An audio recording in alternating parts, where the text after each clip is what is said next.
Ladies and gentlemen, welcome back to the Random Wavelength Podcast. This is the podcast where you join myself and Jake, and we talk about pretty much everything and everything. It could be movies, it will definitely be gaming, or it could be what we had for tea the night before. But here we are for episode 13 of the podcast. It's been a while. It's been just over a month since we last uploaded the last episode. Ages. Yeah, we'll explain why in a bit. I'm sure we'll talk about it later. But anyway, Jake, how you doing? I'm doing good. I mean, at the moment, the UK is in like the middle of a heat wave. So if you can see, I've got a fan in the background. It's Trying hot. to cool down. It's very warm. How are you coping with the heat at the moment? Currently, my room's okay. I've been having all my windows open all day and everything like ventilating. So like I'm ready for now. So hopefully it doesn't get too bad, because obviously when I'm recording I have to have my blinds shut because otherwise it lets too much light in. So Of course, yeah. that's hot. I haven't got my fan on yet, but if I need it, I'll turn it on. But Yeah. Eastie's coping. How hot is it? How hot is she? I don't know. I can't remember how to see. But she's something. Task manager somewhere, probably. Maybe. What was it? 50 degrees? Oh god. Nah, I'm not seeing it. I'm not seeing temperature. I'm seeing. That's a shame.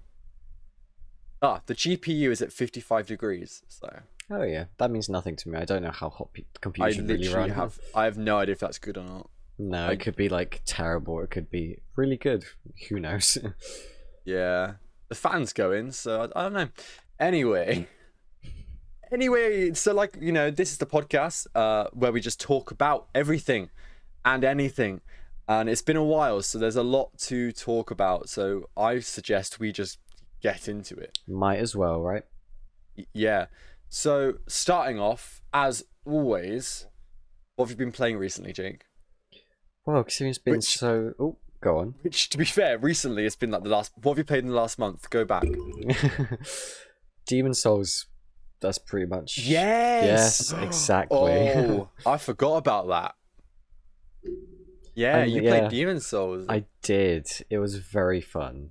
I literally bought it. I think it was just after we recorded the last podcast, and I finished it like a week ago. It was taking me about maybe a month. That's too long, maybe. I don't know. Maybe less than that. But I really enjoyed it, and as you said, it's one of your favorite games, so I'm glad I did. You're not a true gamer yet, though, are you? No, I have yet to plat Demon Souls. You haven't platted it. No, you gonna? I think so. I started it, but I started through New Game Plus, and Yeah. I feel like that kind of screwed me up. Because now I think it's just better to start an entirely new save. Honestly, that's what I did. I just started a fresh save and went through it all, made sure I got all the like the side quests and collectibles and things like that. Because obviously, if you screw up, you have to do a whole new playthrough and things like that. Precisely. So Yeah. yeah, and then it's a little bit easier as well, especially if you do royalty class. Oh my god. Yeah, because on New Game Plus, the game like resets difficulty, basically scales it to your character. So again, I'm just like, I'm struggling. I've already done this once before. Which is a nice way of doing it, but yeah. Yeah, exactly. And it's a lot easier to find all the collectibles and to know which ones you have got and which ones you haven't got, sort of thing. What did you like? So, you know, what did you actually think of the game? Like when you first played it? When I first played it, I defeated the first boss within like 2 hours, I think, which isn't too bad. Nah, the Phalanx is pretty easy. Yeah, exactly. And then Tower Knight, I struggled with for a long time. Honestly, that was the one I had the most trouble with in the entire game. Was the second boss. After that, it was kind of smooth sailing, you know. Went to different archstones, chipped out different bosses, and yeah, slowly made my way back to obviously the first one and completed the game. The final boss fight was a little tricky, especially because he drains your soul level as well. I got hit by that attack. King I know. Or was it? It's like the false king, isn't it? Really? Yeah. It is, yeah. Because the real King of Land's a very depressing boss battle, isn't it? Little bit. Yeah. So the Tower Knight, he's kind of like that boss. Like the Phalanx is really, really, really easy. It's just a big blob of goo. But the Tower Knight is like the first, like, I say proper boss, I guess. Like once you've got past that, that's when you're kind of into the game. So it's like, and it took me a long time to do Tower Knight. I'd say probably like 6-7 attempts to actually kill him, but to get to it took forever. I know it's like literally the bit before the boss battle where you run past the dragon, then there's like those three or the crossbow archers. Yeah. With, like the two blue knights. It's horrible. It's a terrible combination. Those guys, I swear to God. But on my replay, I did it in one go, so that was nice. But yeah, first time took a while. That spot though, if you ever want to farm some moongrass, is a great place. Yeah, that's why I do normally go. Like in my first playthrough, if I was running though, I'd normally go there and almost save up my souls and then speak to the, I can't remember his name, like little goblin guy. What I did, I just went to Inner Ward and then I went back to those two blue guys, took them out, then just went back to the thing and kept doing it. Because those blue guys give you 2 moongrass every single time, and sometimes they give you 4. All better. So, yeah, and they're really anyway. What do you think of Flame Lurker? Because that's the boss I struggled on the most. Flame Lurker wasn't too bad. It took me like 3-4 attempts, I think. Well, now I feel shit. Now I feel like shit because that one literally took me maybe 20 attempts. Really? Like that. I don't know what it was about a Flame Lurker, but I just really struggled with him. Like huge area of effect attack. Yeah, and when you like charges towards you, best thing to do is just roll backwards a bunch and just wait it out almost. Like try not to get any hits in, because that's when you get like when you get knocked back and you just die. Yeah. Honestly, I think I just played it too aggressive at the time, but like. Yeah, because it was the 4th boss I did, I guess. But oh my god, maybe I did it too early. Maybe I tried it too early. I don't know. But in the I game, think it was like my 4th doesn't sound too far away, because I mean it's the 2nd Archstone, isn't it? Yeah. Obviously, you killed the spider guy. Some others. Yeah, it would have been. Yeah, because I did the armored spider and then did Flame Lurker. Oh, I see. Yeah. Oh, wow. Yeah, that would have been quite difficult then. I don't think I did that. Yeah. And the problem is, once I get to somewhere, I don't want to go back and do a different thing. I want to do that, even if it doesn't matter how insanely difficult it is. I've started now, and I'm like, I need the challenge. I want to do it. And I probably could have gone back, done 3-1, and been fine. But but I did really enjoy the Flame Lurker. And bloody Man-Eater as well. Oh, Man-Eater makes me want to kill myself. Man-Eater was no problem to me. I did it literally like second try. Man-Eater is notorious for being one of the worst leveled bosses in all Souls games, and one of the most difficult bosses in Souls games, or at least Demon Souls. It seemed like you had a much harder time in this game than I did. I like blasted through with these guys. Yeah, okay. True gamer. Yeah, have you platted it, Jake? Have you platted it? I haven't yet, no. Yeah, so with Man-Eater again, I just like either use the white slime or whatever it's called, or just like the pine resin or the black pine resin to pine resin did him in, really. Yeah, literally, and then just slice the first one, slice the second one. It wasn't too difficult. I thought he attacked really slowly as well. It was like really easy to kind of move out the way of his attacks. I just kept getting knocked off. Oh, that makes sense. I didn't get knocked off at all, I don't think. And then yeah, when both of them came in, I'm like, shit, and I got ganged up on. Eventually I did it. Well, to be fair, when so James Lasers, he streamed the game. Oh yeah. He's one of the 4 pillars. When he got to manage, he got his brother to join his world and help him. Really? I mean, he didn't even give it many goes. He was like, oh no, just come in and do it. Oh, I didn't even help him out. That's a bit, yeah. I mean, if you're streaming, I can kind of understand, because you kind of want the audience to see the game and not just get stuck on a boss for like hours at a time.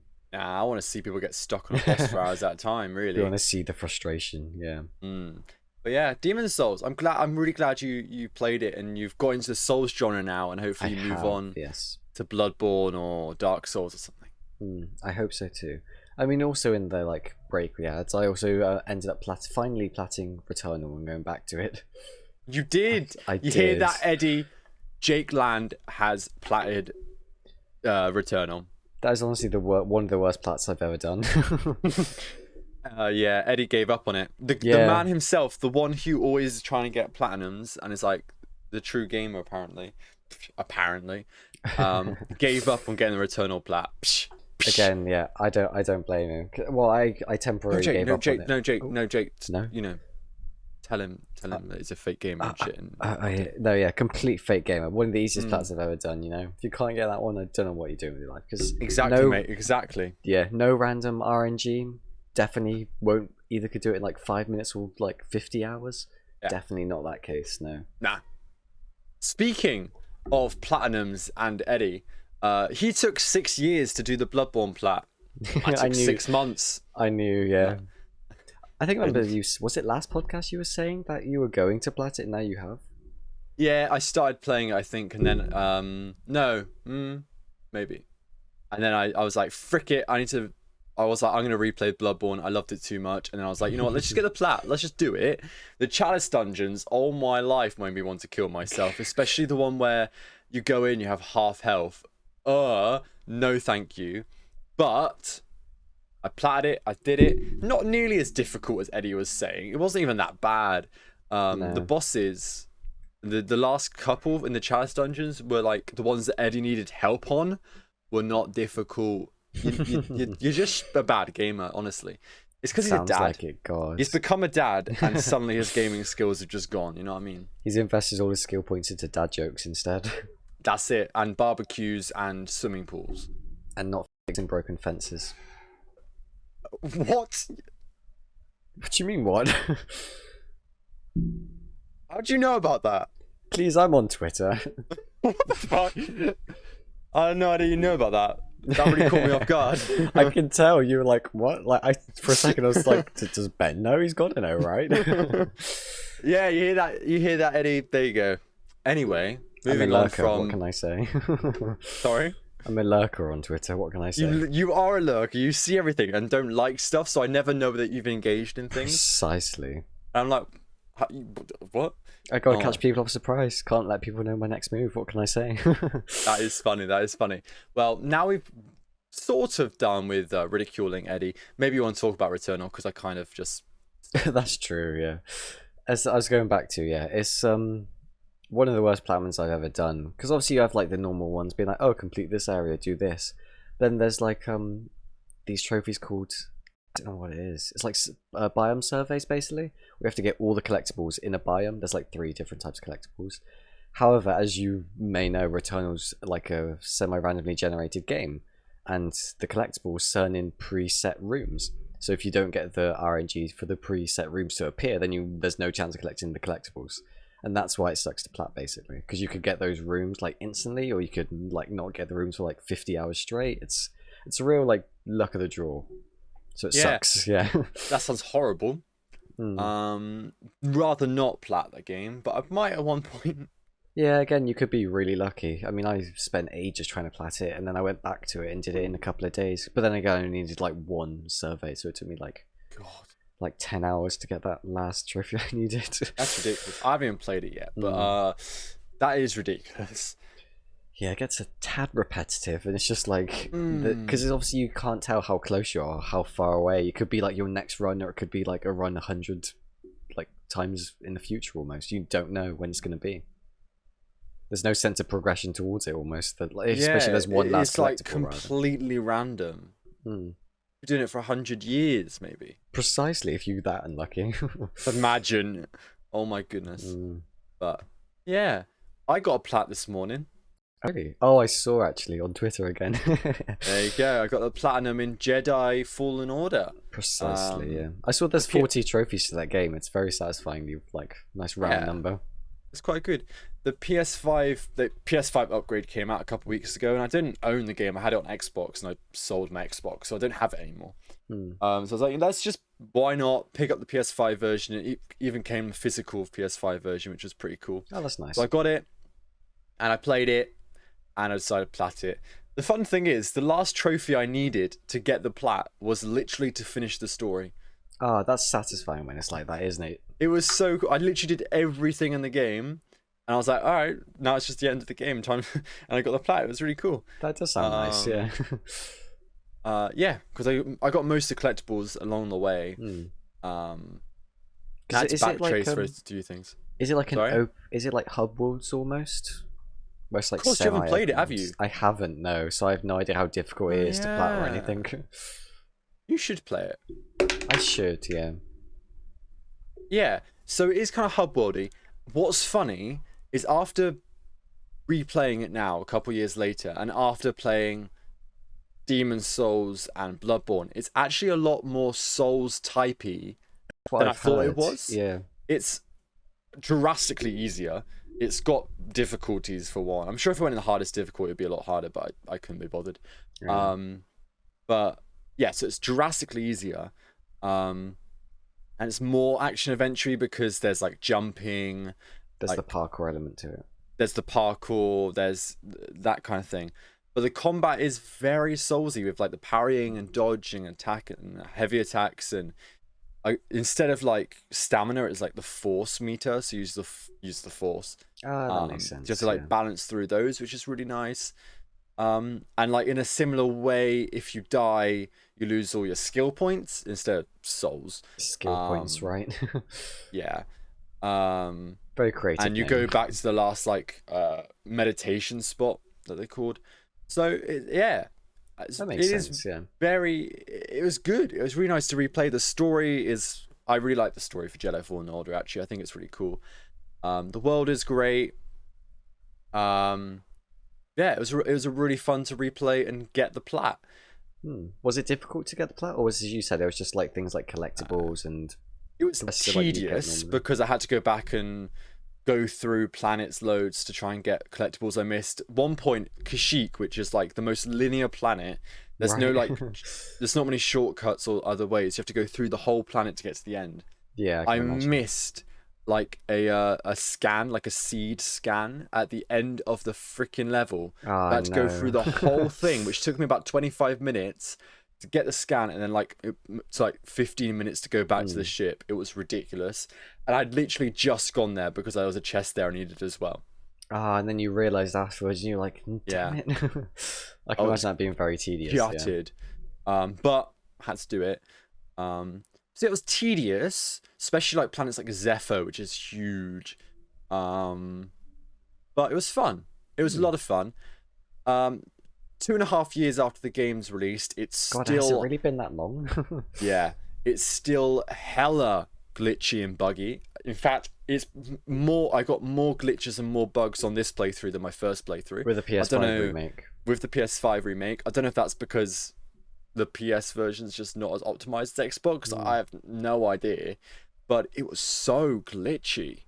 Like, nothing like game breaking, but every time I loaded up the game, so every time I went into rest mode and then like went back on the game, all the cutscenes, like the audio and video, are out of sync every time. So it's not even like small glitches, Jesus. Have they done any patches towards it, or have they just kind of? I mean, it's been like 2.5 years, not since right? I played it. What other things that happen? It's like just so many pop-ins, so many on this game. It's ridiculous. God, it shouldn't be in many pop-ins with the PS5 as well. It shouldn't really have that optimization problem. You'd think. Just like jankiness with movement. Yeah, it's not really unpolished. Then it is. It just feels like the game is great story-wise, world design, enemies, combat, everything like that. The characters, acting is great as well. All of it is so cool, and it's bloody Star Wars. It's sick. Everything is so great, but it just feels unpolished, and I feel like that's just a big shame, really. I mean, as long as it's still playable, right? I mean, not to the point where it's where it like takes you out of the experience almost. I guess with the cutscenes being out of sync, it really does. But yeah, it was annoying. The ending was still sick the second time. I don't know if you know it, so I'm not going to mention it. I've no spoilers in the 2.5 years it's been out. That's good, because I got spoiled when I played it. Because somebody on their YouTube, on my YouTube recommended, I got a Let's Play video of the ending, and they put the thing in the thumbnail in big caps in the title, and I was like, fuck you. That's like the number one rule of things not to do with like an ending of anything. Yes, because they want the views, Jake. Yeah, clickbaity titles. But so yeah, the ending was still great, and it was, yeah, it's actually really cool. You should play it. You can always borrow my disc. That's very true. Yeah. At some point. Yeah, definitely got to play on the PS5 now. I mean, I have nothing else to play on, so. Yeah. And now I've finished that. After this podcast, after I've edited this podcast, it's time to get back into Persona 5. Nice. Now you've finished college and everything too. Yeah, I'm gonna put my time into it and properly get invested. I'm honestly so excited. I really can't wait to get into this game. I'm excited for you. I want to hear back because obviously I've heard so much about it, but obviously I've literally no idea what's it about or what the gameplay is. I remember you briefly talking about it last time, and like with your schedule and that, like you run out of time to do certain missions and things like that. So you have to balance it, which sounds really cool. Pretty cool. It is. Yeah, it's about Persona. Your persona, it's like personality. You're a school kid. You're a school kid. Oh, like in every JRPG. You can also, your character can also go to a different world where he becomes a persona, which is almost like an anti-hero, like a hero trying to save people. And they're like different worlds. Hard to explain. I'm not too far into it, so I don't really know myself. But it's very sick. It's very, very cool. The style is just amazing. It's so much fun. Yeah, you should play it. It definitely sounds like I've got to. You're playing Persona 5 Royale, aren't you? I am. Which is different from the one you get with PS Plus. Yeah, so it's the same game, but it's just got all like the DLC and expansions, and it's just got a lot more to it. It's just got like it's just added a lot more. Like a lot more, I've heard, like ridiculous amounts. So yeah, it's definitely worth playing that one instead. Yeah. But what have you been? Now you finished Returnal, and you're actually playing anything right now? Not really. That's it really. I also platted Risk of Rain 2. Oh yeah, that's a roguelike, right? It is, yeah. Again, I went back to that one because I was like in the process of platting Demon Souls. Like, I need a break from this. I've just completed the game once, so that's when I went back to Returnal and then Risk of Rain 2. Yeah, that wasn't too bad to play. I enjoyed playing it, so it wasn't as tedious as Returnal. That's good. Yeah, very nice. But apart from that, no, I don't really have any plans. Fair enough. I mean, you know what's on sale right now, Jake? What's on sale? I'm pretty sure you can get all the Kingdom Hearts games for like 20 quid. On the Planet, what's it like, Planet of Discounts or whatever it's called. That's yeah. The one, so like, I mean, you know, if you've got 20 quid to spare, which is not a lot, no. You know, you get 9 amazing games. I might have to take you up on, or take PlayStation up on that offer, I guess. I would. Even if you just play the first one, it's worth it. Because I was going to obviously buy Ghost of Tsushima, but then like the director's cut got announced, so I was like, oh, I'll just wait for that then. Oh, well, segue. Hey, looking professional over here. Hell yeah. August, I'm presuming you're saving your monies for Ghost of Tsushima director's cut. Pretty much, yeah. Saving for uni and games, you know how it be. So you haven't played Ghost of Tsushima? I have not, no. And I said after I finished Demon Souls I was going to buy it, but now, as I said, director's cut, be like, might as well. So your first time playing the game will be the director's cut, which is on PlayStation 5. Yeah, I'm curious to see if it's going to be much different. If the experience will be different because if you're being a first time. It'll be interesting to see. Yeah. Obviously, I don't know what yours was. I mean, I played like the intro. Do you remember on your birthday? It was like the PlayStation Share Play thing on PS4. That was funny. Yeah. Apart from that. I remember that. I reckon you'll like it. I believe it's overhyped. It's good. It's a great game, but it's nowhere near like God of War or The Last of Us 2. I don't expect it to be. Yeah. But it's up there. It's like medium PS4 PS exclusive for me. Medium. But it is great. And I'm looking forward to replaying it myself when the director's cut comes out. Like a lot actually. Yeah, because it's only like was it like a £10 upgrade if you already have it? No, 30. Oh, is it 30? Well, PS5 players 30, yeah. Right. But I hate my brain, so I'm going to get the £70 physical. You know, even though I already own it, I don't blame you. It's like when you see a steelbook game of a steelbook game of a game you already have, and it's like, oh, it looks so good though. But I want that thing I can touch. Precisely. It's so cool. The physical is stupid. I don't have the PS4 game physical. I have it digital, so it's different. I can have. Okay, yeah, that makes sense. Yeah, I don't blame you. But you know, I just could having get it. two I could. physical copies of it. I could get it £40 cheaper. But hey, okay. So yeah, Love to see let's it. talk about the director's cut. So you're gonna have Ghost of Tsushima, which comes with the game, As obviously. it should, yeah. With Not the the PS5 actual island. upgrades, obviously, you know, 4K, 60. I think no ray tracing. No. Haptic feedback, active Haptic triggers. feedback, yeah, all of those things. I think there's new customizable things and all That's sorts. cool. And then the Icky Island expansion. Yes, which I've heard adds to about like 15 to 20 hours of gameplay. Yeah, I've which heard is a that decent, too. which is quite a Which decent chunk. is a huge amount, really. Yeah. Let's be honest. That's like part of Stone territory, which, you know, one of the best DLCs ever made. So, yeah. Do you think it's worth it? That's what I was going to ask £30 you. upgrade, £70 physical, whatever you want to do. So the base game costs like £40, right? And obviously the expansion now Not costs... new, but yeah. Yeah, well, new it costs like 60. Yeah. So £30 for a like I said, like 15 to 20 minutes of like a decent chunk of gameplay I think it's worth it, yeah. I agree. A lot of people are saying it's not worth it. I'm like, if you look to what you're getting, it's like, I think what they're saying is like PS4 it's like £16 for an upgrade, and PS5 it's 30. Right. So like, just the PS5 upgrades, is it worth 13 quid? Haptic feedback and adaptive triggers, I think so. Yeah, I absolutely adore the You know? haptic triggers and haptic feedback, so...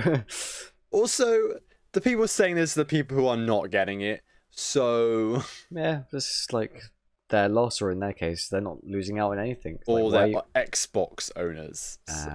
They don't get the...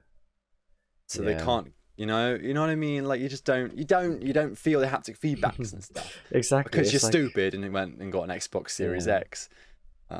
You blew your money on a smart mini fridge instead. And that's okay, because you're entitled to like the things you want to like, but just know you're also stupid. You can have your opinion, but it's wrong.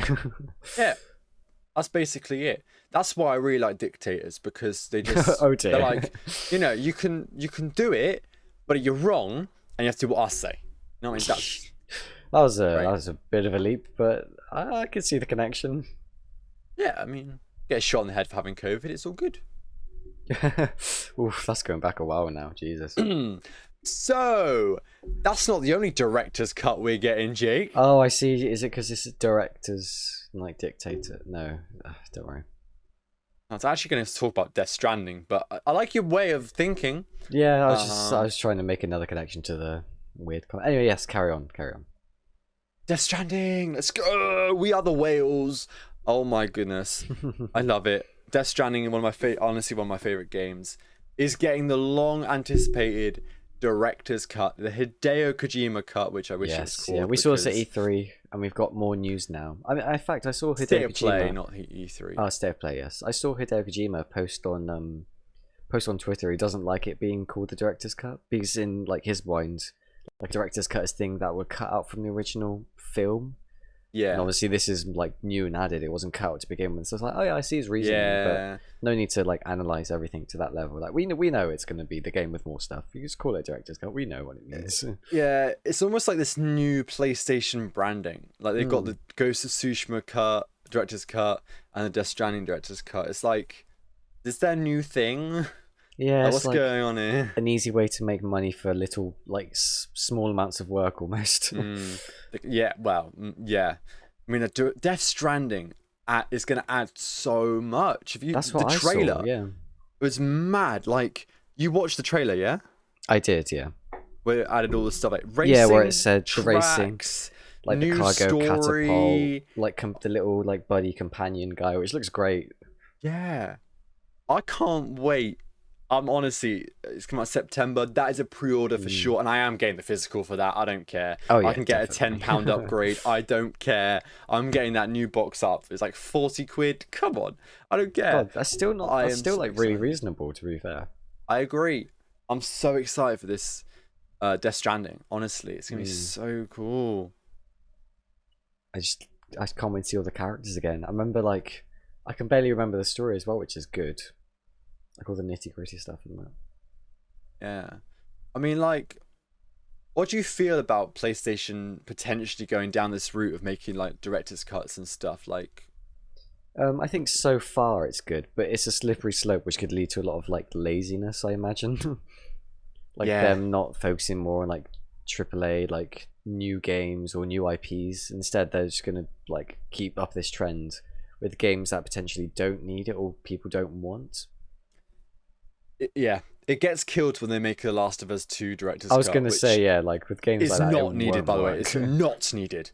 Don't do it because we don't need it. We don't. The story is already excellent. You don't need to add to it. Add to it in the Last of Us 3, I guess, if that's what you want to do. Yeah, if they do want to do something like The Last of Us, it would probably just add multiplayer. I can't see how they would add anything to the story in that. Yeah, I don't know where, like, yeah, I don't know. I really don't know. They shouldn't. They shouldn't. But on the other hand, even there are other games that potentially could have a director's cut. I mean, what do you think? Are there any out there that you think that might make a good cut? That's what I was trying to think. But no, I generally can't think of anything at the moment. I was trying to think of games that release around that time period, because obviously that's where they're kind of aiming for, the Death Stranding, Last of Us 2 time. But I can't really think of much else that was released in that era. I mean, like late PS4 games, almost. Like, obviously to directors cut it for the PS5. Uncharted 4 could get one. That's like early PS4 though. That's 2016.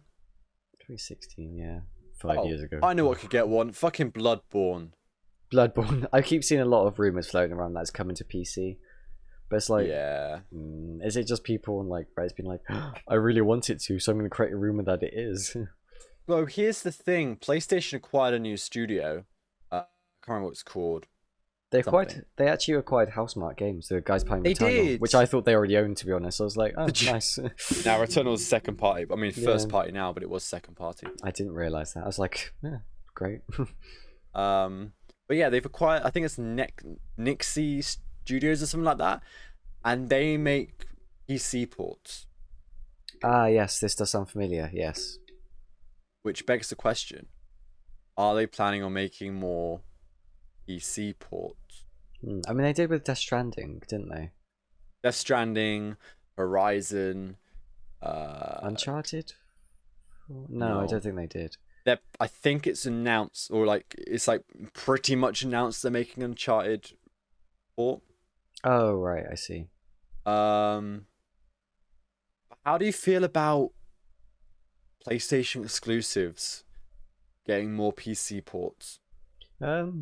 Fine by me, I guess, as long as they don't like lack out on features that like as long as they still put the same effort into the haptic feedback and triggers and that. Well, I guess if it's a port, then it's already out on PS5, so yeah, fine by me. More power to them. Say yes or no to these games if you think it should make a PC port. Right, here we go. Infamous Second Son. Sure, yeah. Alright. Uncharted 4? Can do. I don't see why not. I mean, Days Gone's already got one. Yeah. Detroit Become Human? It already has, hasn't it? I think so. Pretty sure it has. Maybe it does. I don't know. Yeah. Alright. God of War. Yeah. Yeah? I'm just being selfish if I want to keep all the games to the like PlayStation. I mean, sure, let the PC players dabble in the fun. Maybe like put some of them on PC, so then PC players get drawn into buying PS5, so like the new exclusives, if that makes sense. Because that sounds like that's what they're doing. They're putting the old exclusives onto PS. Sorry, not PS, onto PC.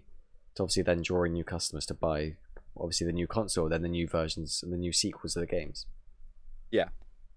Yeah, I can see their marketing and their idea behind it. Yeah, I somewhat agree. I actually don't think they should make like their big hitters PC ports. I don't think they should put God of War on PC. I could tell I don't you think they should. Yeah. I don't think they should put Spider-Man on PC. I don't think they should put Uncharted, The Last of Us. Like, you know, they're big IPs. They're huge system sellers. The ones that, when you think PlayStation, you think those games. You know what I mean? Exactly. The ones that are in like the PlayStation intro Marvel-esque type of thing. Yeah. Things like Days Gone, Death Stranding, Horizon, Returnal, for instance. These games, maybe like Shadow of Colossus. I think, you know, PC. They could go to PC because they're like the step down. You know what I mean? They're not like the favorites. Yeah, like Ghost of Tsushima almost as well. No, is that like in between being the top PlayStation and the kind of low level stuff? That's like, it's a weird one. It's like on the cusp of becoming like the next big thing because it's new. It's not, but I think it still feels new. After a sequel, I reckon it'll be like as big as like Uncharted and that kind of thing, and it'll be up there. Like, I think Sucker Punch have really got something good here. Honestly, I wouldn't want to see Ghost of Tsushima on PC, but like, no. But I think you get some of the other ones on there. You get these like medium mid-range ones like Days Gone, like Horizon, like, you know, not the big names. No, I understand that. Yeah, and that'll get PC gamers to be like, oh, this is what PlayStation people are getting. All right, let's play a bit of this. All right, let's see what it's all about. And like, ooh, Horizon Zero Dawn, you know, yeah, that's pretty good, that is. Well, there's a Horizon Forbidden West is coming out on PS5 soon. Okay. Oh, it's not coming to PC. Oh, okay. And it's not going to come ever to PC. Oh, okay. Oh, I might get a PlayStation 5 then. You know? Ka-ching, PlayStation. Yeah, people get this. They could do the same thing with Uncharted, honestly. If they put Uncharted 4 on PC, which I don't really think they should do, but if they did... Nathan Drake Collection, maybe. Is it already on PC? No, it's not. No. Nathan Drake Collection. They get that on PC. That's a good idea. Then be like, oh, that's so good. I want to play the next one. And then Uncharted 4 is like only on PlayStation. Like, oh. And then like, oh, wait, there's another Uncharted announced that's coming out soon? Well, I might have to get that. Oh, Naughty Dog also made these other games called The Last of Us, but they're only on PlayStation as well. You know? Yeah, exactly. It's going to get people into that PlayStation ecosystem, and that's a good thing. The more people on PlayStation, the more money PlayStation get, the more they can put into the games, the more studios they can acquire. Yeah, precisely. You know, that's good for us. So I don't want, especially God of War, especially Spider-Man, especially The Last of Us. Last of Us. They're like the three like big names, and Uncharted are like the big names for PlayStation. Do not put them on PC. just don't. Keep them for PlayStation, because this is what Microsoft do. And we've seen it fail for Microsoft drastically. That's probably because they're leaning more towards like the Xbox Game Pass as a marketing rather than selling consoles as well. It is. I think Microsoft have given up on consoles, really. They're just like making them because people want them, and then, you know, focusing on their subscriptions, which is okay, but it's interesting how like Microsoft and Sony are doing things very differently. It's good to see, though, isn't it? It is. It's refreshing. Rather than everyone competing, it's kind of like we've got our own camps, which is why console wars are ridiculously stupid, because no one cares, because Nintendo, Xbox, and PlayStation are so different, and they all appeal to different people. From the exclusives to the systems themselves and their like the things they can do. Exactly. It's pointless to start arguing of, oh, Ratchet and Clank looks so shit. Oh, Psychonauts 2 is amazing. I love it. Shut up. It doesn't matter. Doesn't matter. That's the newest. That is the newest Xbox console exclusive wars thing at the moment. It's like people saying Ratchet and Clank looks shit, and then Psychonauts 2 looks really good because it's just the art style, whereas it looks a bit shit. Let's be honest. Yeah, I've never been a fan of Psychonauts or Ratchet and Clank, but I haven't played either. So to be fair, I actually do want to play Psychonauts 2 when I get an Xbox. Or you can play it on your PC. All that, but I don't This like is probably PC day one gaming. I Game don't Pass. like it. There's something about playing a game on a PC. Well, even I if you don't- connect your controller to It doesn't know. It just doesn't feel right. It doesn't. I don't know. I don't it like doesn't it. feel right. I don't No. like it. I like console because it's easy. I click download, and then I click play, and then I'm in game. I get what you mean. With PC, it's like, oh, you can install it, and then you can literally see the files itself, and And then Yeah. there's I like can 7 understand different this. types of launchers, and all the games are on different ones. So I'm like, oh my god! So Kingdom Hearts is on that one. Days Gone is there. Like Witcher is over there. I'm like, what am I doing? Why can't they all be on one place? I get what you mean. Well, it's like it's the equivalent to like different consoles, isn't it? You got different launchers on PC with Epic Games Store and Too many. Steam and like Xbox. You yeah, play. you play. That was it. Yeah. I'm sure EA ridiculous. have got their own one as well. Origin. Origin, that's the one. Yeah. Blizzard for like things like Overwatch Too and much. Diablo. So PC God. gaming sucks. Console gaming wins. That's how. Console gaming for the lazy people, but it is completely a lot easier. I totally agree. Yeah, I see you play PC gaming, Jake. Where's your PC? Burned. My personal. Anyway, speaking of consoles, Nintendo announced a new one recently. Oof, that was a disappointment, wasn't it? Yeah, so for months, years, we've been like, oh man, I can't wait for them to announce their Nintendo Switch Pro. it's been like Super 4 or 5 Nintendo years now. Switch. Oh, it's gonna be so cool.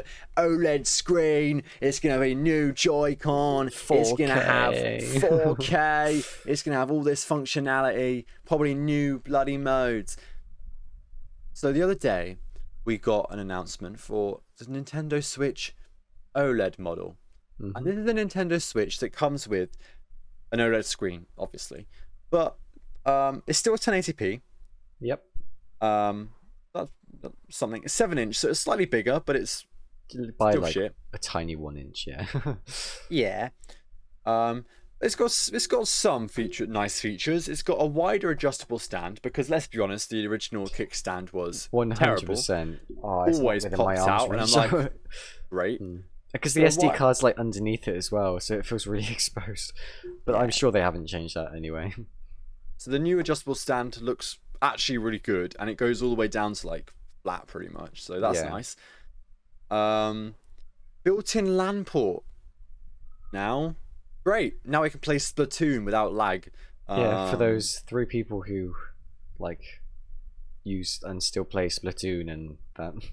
To be I mean, fair, Splatoon Super Smash 3. Bros. Yeah, it's mainly for things like Super Smash Bros. To be fair, there is quite a big multiplayer community on Switch, so there are a lot of people who are all about this LAN port. But it means we sacrifice the USB port, so I can't plug in my toothbrush. I don't know. I don't know. Yeah, what would you plug into? I was going to say USB port? something that I shouldn't say on YouTube, and then I was like, no. Yeah, I think I knew where you're going with that. 64 internal storage, so I mean gigabytes, obviously. Yeah. Doubling the storage, which is good because my storage just ran out anyway. Yeah, I bought an SD card anyway, which is like 256 gigabytes. So I haven't. Oh, have you not? That's interesting. Never needed to. I just deleted stuff. Apparently got enhanced audio. Great. Can't say much about that until I've heard it. Yeah, speakers or like plug in better headphones. On the website, it said enjoy enhanced audio from the system's onboard speakers, and that's all it says. So, Yeah. thank you, Nintendo. Wow. 3 modes in one, so the same as the original. Yeah. And some Joy-Con that are white, and the dock is white. I do like the new look. To be fair, It does look looks cool. nice. Mm.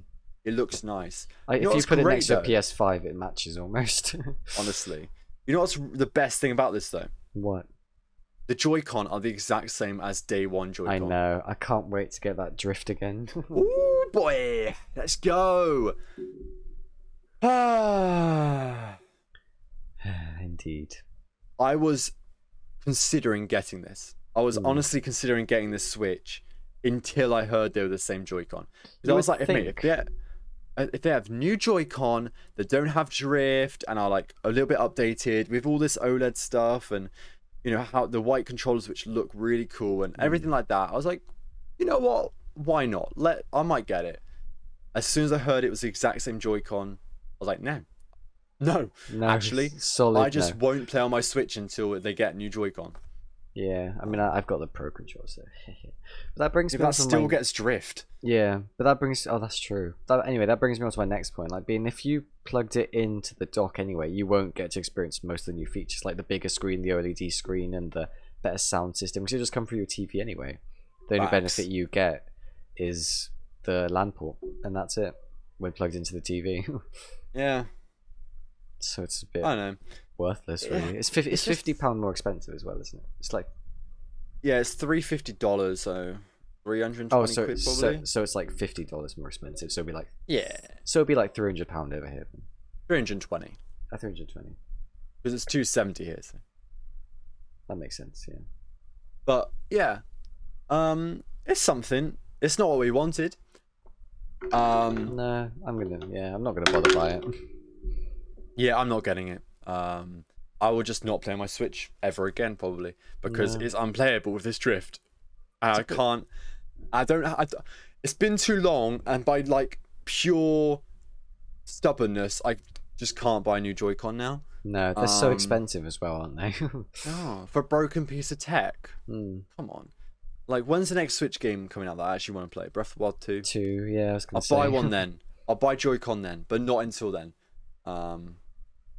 Yeah. It is a bit disappointing. It's unlike Nintendo to just release the same console with a slightly better screen or slightly better things, you know? I mean... Yeah, to be fair, yeah, it kind of is. I'm glad you agree with me, because I was like, oh dear. It's just a bit disappointing. And Nintendo have gone out and said they're not planning on making any different Switch models ever. So... That sucks. The hope of a Switch Pro is not happening. Super Nintendo Switch, not happening. So that's that, really. Yeah. Just a bit shame, innit? Yeah. Just a shame. A moment of silence. Sorry? A moment of silence for disappointment. Anyway. Nintendo. Yeah. Okay. On the topic of portable consoles, because this is a really easy segue to make, Steam, or should I say Valve, has announced another portable... I say another, like, another as in game consoles. Another portable game console. They have indeed. I nailed that, didn't I? Hell yeah. Jake, you're basically becoming a better host than me, and it's unnerving. That was absolutely shocking.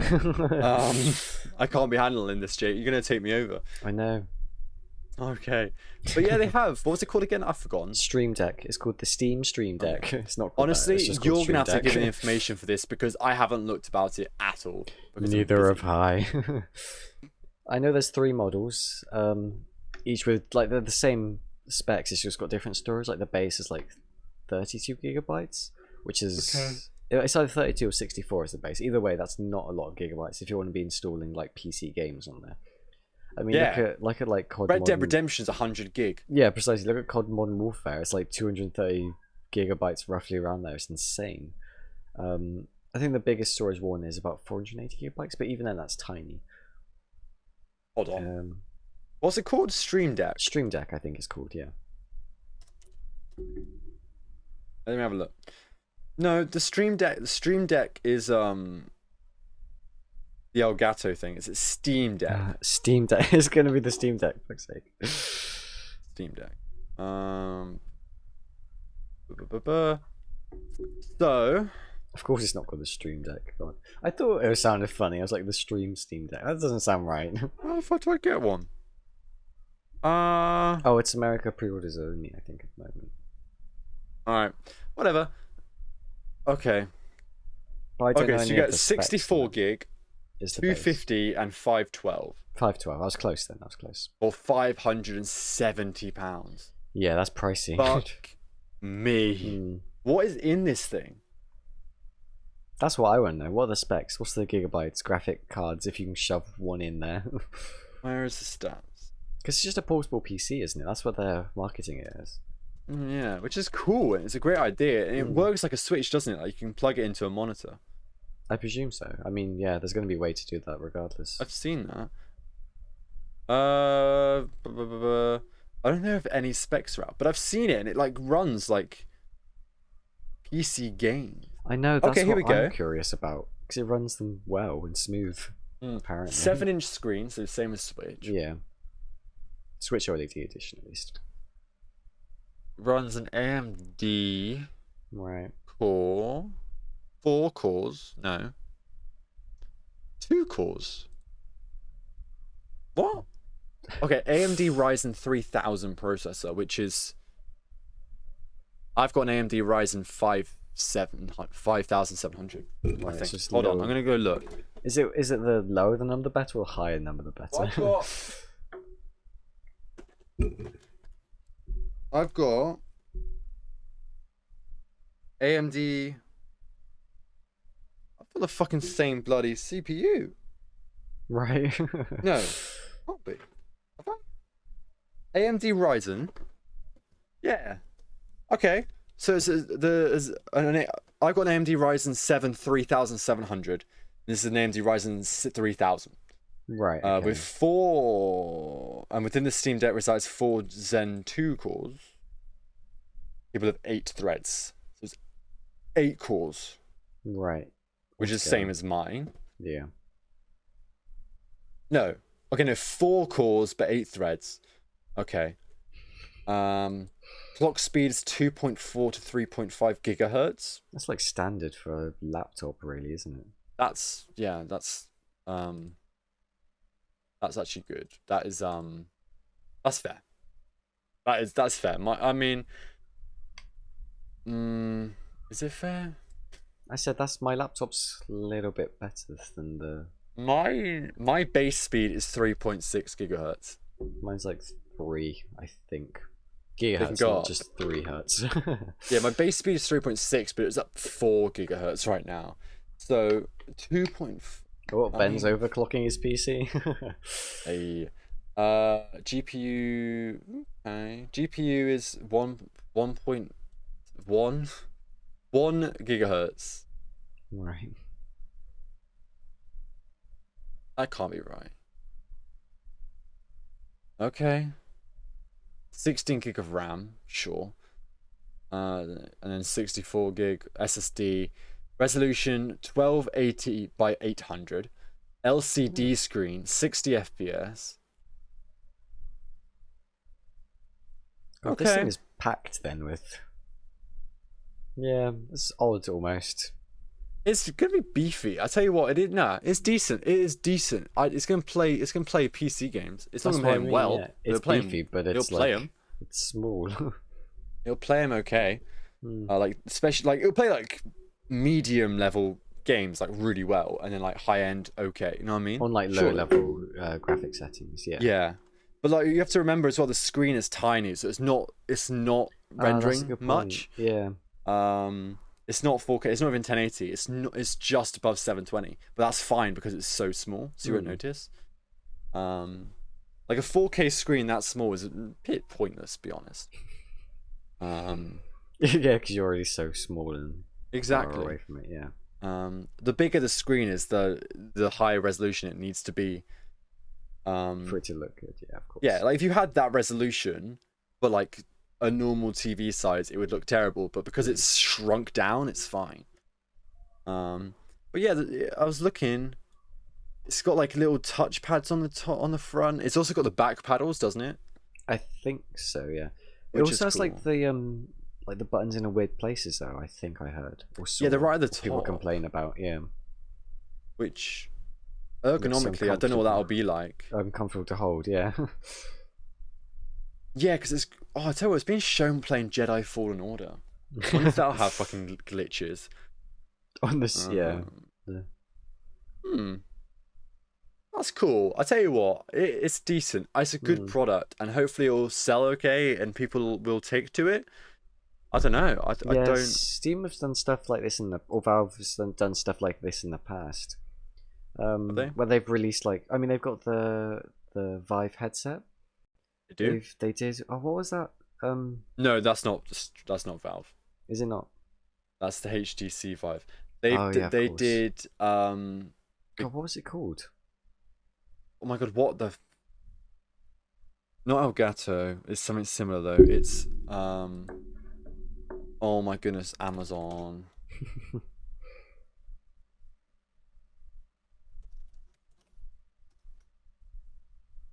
Oculus. Oculus, that was it. Yeah. Oh no, Oculus. Oculus is Facebook, isn't it? Nah. Did they buy? Because Oculus Go. I swear Oculus is Valve. No, Oculus is. It is the Vive. It's 100% the Vive. I searched it. Oh wait, no. Now it's come with Oculus Quest. I don't know. It's called the Valve Index. Valve Index VR Kit. Oh. It's neither of those. Valve Index. That's what it's called. Okay. Yeah, Oculus is Facebook. Okay, but it's definitely not the Vive. It's No, Valve not Index. it's not the Vive or the Oculus. There we go. We got there in the end. £1,000. Yeah, so I mean, they release this technology and then, it gets lost and forgotten almost. So we'll have to see how well it does. £1,000 for fucking VR. Yeah, I know. When you can buy the Oculus Go for relatively okay and same as a PlayStation headset now. I'm actually really curious to get a PC VR headset and see how it runs on my PC one day.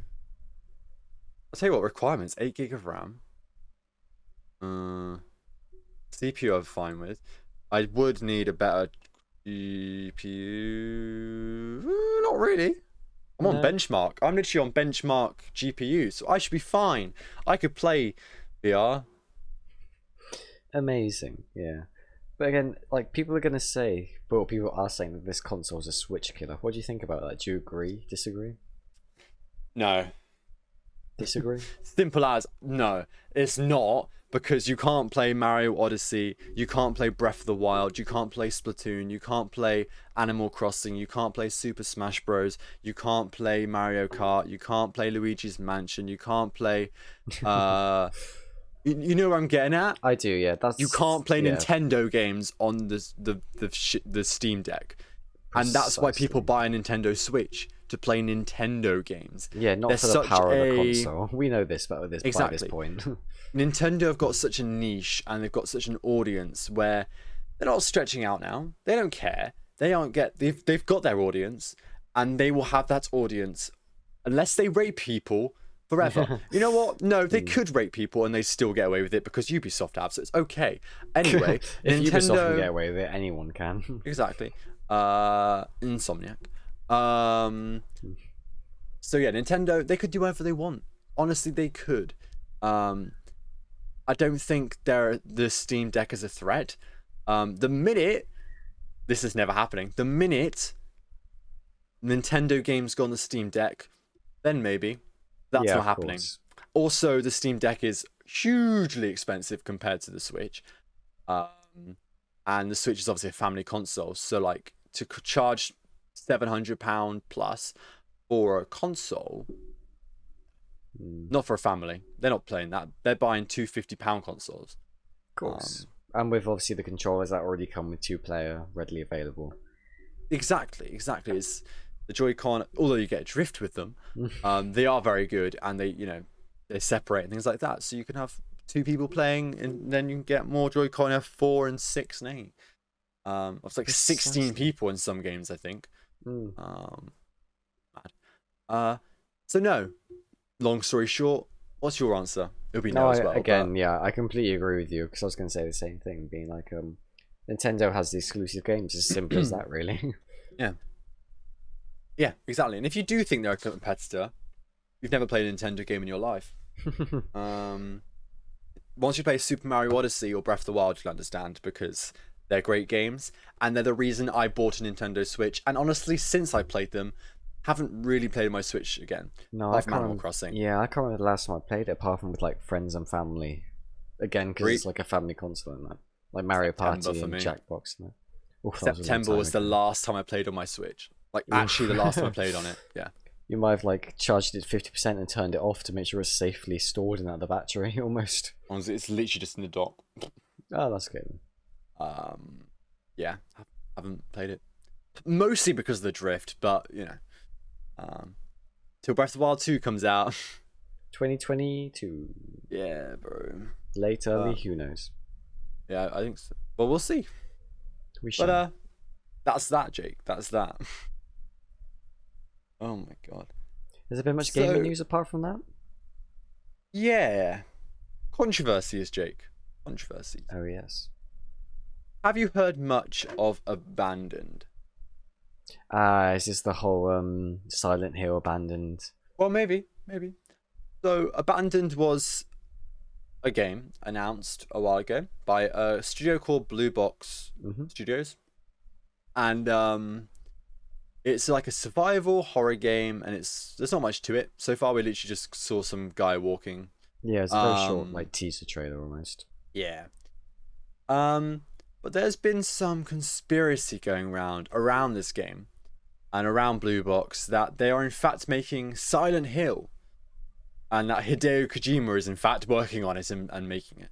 It's almost like like the studio's almost like a front for the game, almost, where it's just Hideo Kojima. Yes. Now, this kind of started because Abandoned isn't the actual name of the game; it's like a working title. Yeah. And the Twitter, Abandoned Twitter, they posted like a tweet, obviously, and as you tend to do on Twitter, yes. Yeah, sometimes. And then they were like, what they actually say? They said, they said guess the name, Abandoned, first letter S, last letter L. Now, Silent Hill, yeah. very quickly people got to that and were like, oh my god, it's Silent Hill. And obviously they were like, it's survival horror, so it lines up, it makes sense. So that's when it kind of started, of people thinking that Abandoned is in fact Silent Hill. Precisely, yeah. So then people went crazy and started going more and more into this conspiracy of like what's going on. And Abandoned only had like one person claiming to work for them. Not like Blue Box, sorry. And they didn't have any other like previously notable published games or anything, did they? No, nothing really. So this guy called Karaman, who is like the only worker for Blue Box. People thought, oh mate, this guy is just Hideo Kojima. And it was this weird thing. I think if you translated his name, it came up like in like three different languages. Yeah, that it came up to familiar. Kojima. That does sound familiar. Yeah. I was like, okay. Other things, Blue Box, BB. Yeah. Also Another one I Blue saw, Box. Is that they're based in some Scandinavian country? Let's just say, for the sake of this, like Norway. And then in the Death Stranding director's cut, there was a bunch of like Norway flags as well, I think. That was the other one? Yeah, I believe it's Netherlands. Netherlands, right. I think it's based in Amsterdam. Oh, that makes sense, yeah. Or it might be Denmark. Wait, no. It's just somewhere like that, yeah. Not Scandinavia. Before not Scandinavia. Someone from Netherlands kills you. Not Scandinavia. Alright. Anyway.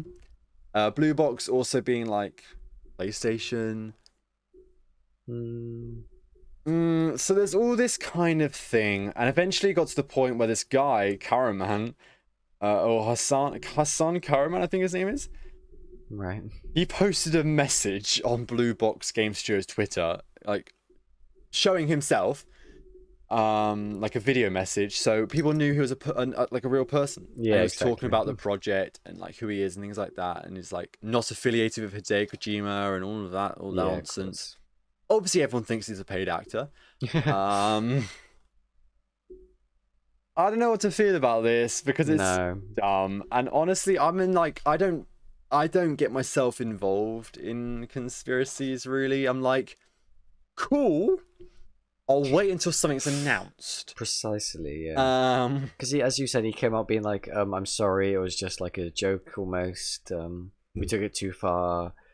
Yeah, but it's like, yeah. Like, if this is actually a Kojima game, and it is actually Silent Hill, and that gets announced, I'll be like, yo, that is sick, and I can't wait.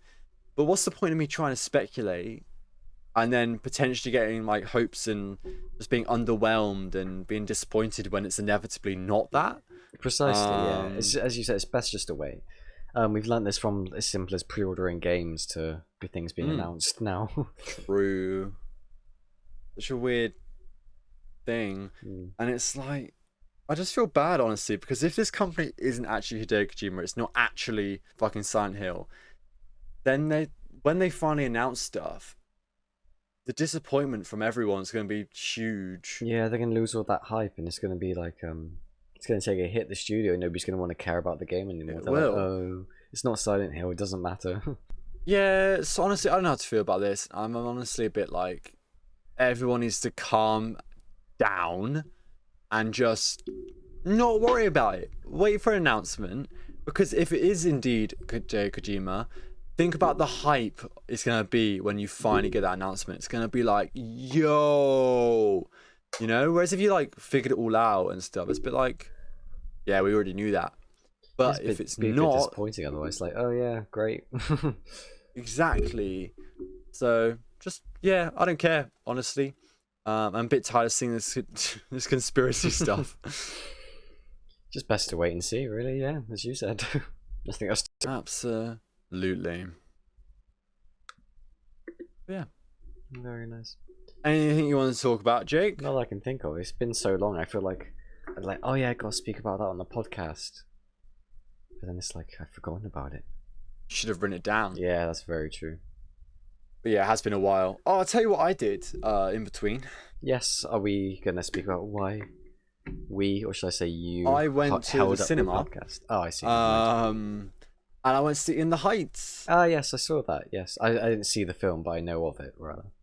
Yeah, which is originally a stage musical, which is by Lin-Manuel Miranda. I was gonna say same Hamilton guy. Yeah. Yep, he wrote Hamilton, Moana. Oh, I didn't wrote see music for Moana, not the story, just the music.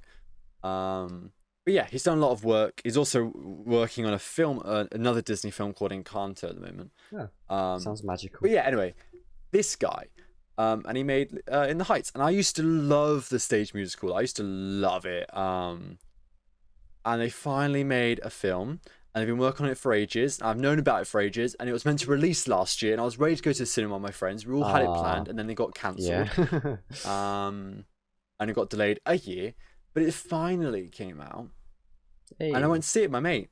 And yeah, it was honestly really good. Hey, it was honestly really good. It sounded like you're going to say it was terrible. Did you see it obviously honestly in theatre and that before? No. No, it's only in the States, so I couldn't. But yeah, the film, it was great. Honestly, I love the story. The story of In the Heights is really good. It's about like community and family in a poor area in New York. Yeah, is it? But they come together through. Harlem? Sorry, is it Queen? Washington Heights. Washington Heights. Oh, that makes sense. In the Heights. Yeah, and it's a lot of Caribbean people. It's a very Caribbean community. People like from Puerto Rico, Jamaica, Dominican Republic, especially the main guys from there. Oh, cool. But yeah, anyway, so and they kind of come to community and live, and they all come together through like music and art and dance. And it's just this really nice, feel-good film. I was going to say, it sounds like a feel-good film, yeah. Which is what we all need in this time of COVID. Absolutely. And it's a very summery film as well. It's great. And the music is so good. The cast was great. And what was really nice about the cast is a lot of them were people from the original cast on Broadway. Oh, that's nice when they do that, yeah. Yeah, like Uznavi, the main character, played by Anthony Ramos. On Broadway, he actually was in the original Broadway cast playing a different character. So he didn't play the same character then. I guess you must know or must have known all the scores and all the lines. Well, at least part of it. I mean, it was slightly different, I guess, but it was really nice. I mean, Anthony Ramos is incredible. You haven't watched the Hamilton film, have you? I have not, no. Yes, you should actually. But he played Lawrence in that. Which you won't know who that is, but anyway, you should watch that actually. It's a good time. But anyway, In the Heights, it was honestly fun. The cinematography was like really, like kind of experimental as well. It was very different. There was a lot of like interesting camera angles and stuff like that, which was conventional. Yeah. Yeah, which I really enjoyed. It meant it wasn't just like your typical Hollywood film, which was nice. Was that the first film you went to? Great. Yeah. Was that the first film you have seen since cinemas reopened? Since Tenet. Since Tenet, which we saw together, yeah. Yeah, since Tenet. And it was a lot of fun. I really enjoyed it. And I suggest, even if you're not into musicals, anyone, I suggest you go watch it. It's just a really good time. Feel good. Why not?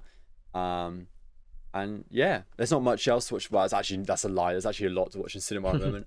There is true. I mean, in fact, I saw Quiet Place 2 with my girlfriend Sam like a while ago now. And yeah, that was the first cinema experience back. And yeah, it's nice to be back in the cinema, definitely. What was it, Quiet Place 2 like? It was okay, you know. It was good. Okay? Yeah, it was good. I thought it would be better. It was quite a short film, so only an hour and a half. But not that much happened in it, you know. I mean, the first one was like really good. I enjoyed like the creepy. Like, I loved the first one. Yeah, but the second one's just a bit slow, really. Like it kind of ended the same way the first one did. And there was no really closure, and it's like, oh, I thought he would die, and it's like everyone kind of survived in the end. It's quite disappointing. Spoilers. True, but you don't know who I'm talking about, so. But everyone survived, so I know no one's gonna die. So well, like the people you care about, at least, you know. All right, it's fine. It's fine. Yeah, well, I'm probably gonna watch it at some point because I like the first one, but I'm a bit disappointed if it's just a bit disappointing. Disappointed as you tend to be, yeah. Like the first like 10 minutes is set when obviously everything first started happening, and then the rest is just after the second film, as it tends to be. Oh, okay. Yeah, it was okay. It's worth a see if you like the first one though, because I enjoyed it. I think it might mainly down to the fact I haven't been to the cinema for so long. So. Yeah, I like John Krasinski and Emily Blunt. I like their chemistry. Yeah, it's so nice that they obviously met, and they. Yeah. Yeah. So cool. Speaking of John Krasinski, I've actually been rewatching The Office. Hey, nice. Obviously the US one, yeah. Did you ever finish all the way? Yes, yeah. Did you ever watch it all before? Yeah. Yeah. Oh, nice. Yeah, I've seen all of it too. I love The Office. I actually just got to yesterday. I actually watched the episode where Michael leaves. Oh, so yeah. Now it's a bit shit, but it's okay. It is, yeah. Because we got Donna Noble, so it's okay. That's very true. Yeah. You can't beat a bit of Donna Noble. God, the episode where Michael left, so sad though. I know. And they did the Rent rendition. Yeah. 7 minutes. That's how long you've worked here. That's the song. Yeah. Dude, I love that. Honestly, the first time I heard, like the first time it came up, I cried, mate. Oh. I was so sad. Cause I love that song as well. It's from Rent. Oh yeah. A musical. It's from a musical. Called Rent. Which is kind of like, I mean, it's kind of like the musical that kickstarted the modern kind of era of like musicals. Anyway. Ben's gonna go for a tangent about theatre now. Yeah. Anyway, but what happens when you study it for 2 years? Can imagine. Yeah. So I was like, yo, that's so cool. Anyway, I love that. That nice. Song, by the way, is the reason I know how many minutes are in a year. That makes because sense. The original is like 526,300 minutes, something like that. Anyway, But yeah, so I love that. But yeah, Office, mate. Office is so good, and I mean the UK and US are both incredible, but US is just a bit better. Until season 7, obviously, until season 7. Well, season 4. Season 4? Yeah. After that's a bit. I can't even remember. It's so long ago. Yeah. Honestly, it's all great, isn't it? Really, it's all good, and I love it, and I can't. Great binge-worthy TV, you know. It is. I love it. It's one of those things to watch when you're eating, or just It's exactly what I do. Precisely. Watch that. When I don't feel like watching fucking DCCW shows. You're still going with those? Yeah, I've taken a break. I haven't watched one for like a month. Same reason. Honestly, why everything took a break during the show. Yeah. Everything took a break. It was ridiculous. Should we talk about that then? No, not yet. Oh, he's saving it for the end. Yeah, I think some people have asked about it, so I'll wait till then. That makes sense. So yeah, I was also watching. Have you watched Clarkson's Farm? Yes, me and Sam seen the first couple of episodes of that. Oh, it's so good. I know, I didn't expect it to be so good. I thought it'd be like another generic country file, which is like classic British BBC 4 whatever TV show. Yeah. But I love Jeremy Clarkson so much. And just him, if you don't know, it's him. Jeremy Clarkson owns a farm. And it's ridiculously big, yeah. Yeah, and basically the farmer who works there for him has decided to leave. So Jeremy Clarkson's like, you know what? Instead of hiring a new person, I'm just going to take over it for a year and obviously make an Amazon show out of it. And it's just a year of watching him try farming. It's honestly amazing. It's so funny. He does like lambing and tractoring, wilding, fucking chickening. Yeah, he shoves a hand up some lamb's ass or sheep's ass. That's where we got up to. He does all the lambing in the spring when they all give birth. And he's so happy, obviously, when he helps that lamb give birth. He's like, I did it. It's so sweet. I love Jeremy Clarkson because he's such like a wholesome but funny and charismatic guy. Yeah, say what you will about Jeremy Clarkson, because a lot of people have a lot of different opinions on him. I honestly think he's just funny. He's like the kind of person that just speaks his mind, and like that's nothing wrong with that. There's nothing wrong with a joke for the sake of a joke. You know what I mean? As long as it doesn't cross a line, it's fine. And there is a line. You have to be careful. But for example, my musical director. It's not going to talk about that. Interesting. Yeah, I said the show's really good as well because it's not just a farming show. It's like we're learning together. It feels like, 'cause he doesn't know like how to farm, and the average viewer sure doesn't know how to farm. No. So there's this guy Caleb, isn't he, who basically like helps him teach out his old farmhand. Caleb is such a character. He's so good. He's like never I've never been out of whatever town it was. Out of Coventry. Yeah. I've never been to London. Never been there. Oh, he did on like a school trip. He said once, and he hated it. Oh my god! So he's never left the town he's born in. A classic sort of like farm, but it's literally it's as stereotypical as you sound. He is the classic stereotypical like British farmer. One of the episodes, he has to drive down to London, and that is the funniest thing. I haven't got there yet. Yeah. He drives through London, and it's like, oh my god! Pays for parking. He's like, 10 quid for an hour. What? I'm like, yeah, mate. It's London. Yeah. So funny. That is a good TV show, yeah. But yeah, you should watch it, honestly, if you haven't watched it anymore. It's on Amazon Prime, unfortunately, but I mean, there's always other ways to watch it, unfortunately, that's like... Unfortunately. Well, a lot of people have Amazon Prime. If you get Amazon Prime, you get instant video. That's very I feel like a lot of people have Prime. Well, I've been thinking of getting Prime, because it's only like £3 a month for me, because I'm a student, so I get like 50% off. Yeah. Because I had it for like 6 months free, again, from being a student, so it's like... Yeah, same. It's brilliant, isn't it? Yeah. Also, remember, if you got Amazon Prime, it means you get a free Twitch sub, which you can, of course, use for your favorite Twitch streamer, such as myself. Brilliant segue. Yeah. But, yeah. Honestly, when I finished Clarkson Farm, it's made me want to rewatch Grand Tour, so that's what I've been doing. Oh, I do love the old Top Gears and Grand Tour, yeah. I've been really enjoying rewatching Grand Tour. And obviously, there's a new episode coming out at the end of the month. Oh, is there? I thought they were finishing it up, weren't they? No, so they're not doing seasons anymore. They just do specials. The specials are the best though, aren't they? Anyway, so yeah. Like, do you remember the Grand Escape? The Grand Escape? No, was the last special they did. The last special. And the last one I saw was the Seamen's one, because they went on boats, didn't they? Oh mate, that's like been like 3 specials since then. Really? Obviously, I don't have Amazon Prime, so I barely. Yeah. Dude, you gotta catch up. The last one they did was like basically the plot of Uncharted 4. It was the funniest thing.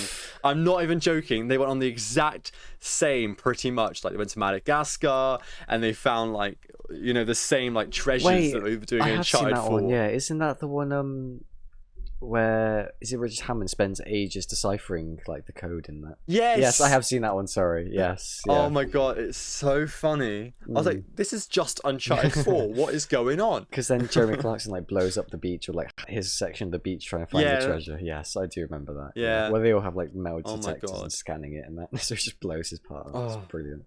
so funny, honestly.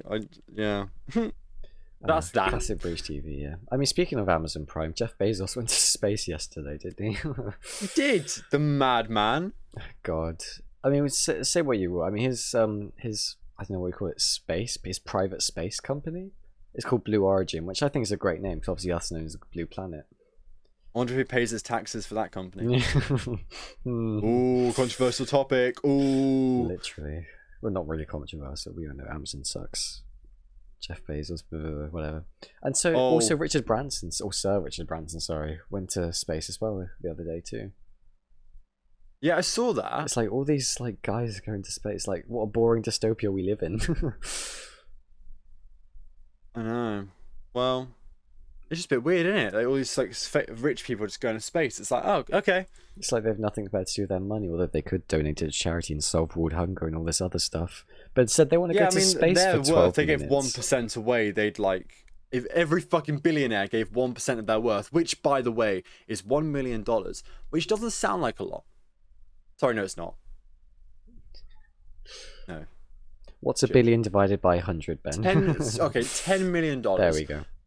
Every billionaire gave away 1% of their worth, $10 million, which is not a lot for a billionaire. 10 million is not a lot. It sounds like a lot to us. Of course it is. But for a billionaire, that is 1% of their worth. And a lot of billionaires have a lot more than just $1 billion. Oh, yeah, definitely. So, I mean, 10 million. Every billionaire gave away that. They'd solve so many problems in the world. So many problems. It's why there should be billionaire tax, but there isn't. I mean, and I think it's Amazon is projected to be the first, or it might just be Jeff Bezos is projected to be the first trillionaire, which is incomprehensible. It's insane. Is he? Yeah, it's like his net worth. Oh, I thought it was that guy in I didn't think it was him. Elon Musk? No, not Elon Musk. There's a lot richer people who like just sell gold and oil. Maybe I wrote it wrong then or something, but it's getting close. I can't to remember. Trillionaires or something. Yeah. Probably though. Let's be honest. Hugest conglomerate in the world. And yet we can't stop buying from them. No. Well, to be fair, I haven't ordered from Amazon for like a month, so. Yeah, that's 2 true. months. When was the last thing I ordered from Amazon? Actually, I haven't ordered from Amazon in so long. I did it the other day. Probably since I bought the PC parts. Look, Amazon box. Like, yeah, I can't see. I know, I was trying to show my address. I was like, not sure if it matters anyway. Anyway, should we move on to some Discord messages? Can do, after that mini like rant and world news update. Obviously, as you know, we have our Discord channel, which is the link is in the description, and there we can have a chat. You can post comments and topics for us to read out on the podcast and talk about, and that kind of thing. So go join that. Why not? Very exciting. I'm there sometimes. You're there occasionally. As a result of the very hot temperature when we recorded this podcast, Jake's laptop broke down. He went into a frenzy. We had to rush it to the A&E at the hospital. But unfortunately, we couldn't save it. And as a result, Jake's recording in the final 30 minutes of this podcast has been completely ruined. It stutters, it stops, it completely cuts out, it goes really fast and slows down. Basically, the last half an hour of this podcast is a mess. I decided to keep it in though because I thought, hey, it's a bit of fun. It doesn't make sense. You're probably going to hate it. But I left it in. If you want to torture yourself, you can listen to it. It's just a bit of a mess. We talk about Loki and some like real life things if you're interested. But also if you're not and you just want to stop now, go for it. So thank you very much for watching. If you're going to stop listening now, I would recommend it, but it's up to you. But yeah, thank you for watching. I'll see you all for the next one. Goodbye. So first one's from the Edinator, who says, "Did you miss us? And why is Jake the worst wavelength?" Well, I think you read that. Well, I read that a little bit wrong then. It says, no. "Did you miss us?" Not "Why did you miss us?" also says, why is Jake the best wavelength? That's right. Cool. So, hold on, I'm just gonna... What's Ben doing? We never know. Anyway, I see. So he's posting this in Discord. Why? Sorry, I got distracted because I obviously had to send that and on the Discord. It was needed to be done right there. So, did you miss us? And by us, I mean you specifically, right, Eddie? No. It's incapable. It's incapable for anyone to miss you. Let's be honest. Even your daughter. And what is... There is a line. There is a line. Ouch. Yeah. All right. I'll retract. Yeah, you mean be like, honestly though, I did actually miss most of you. I'm not saying any names.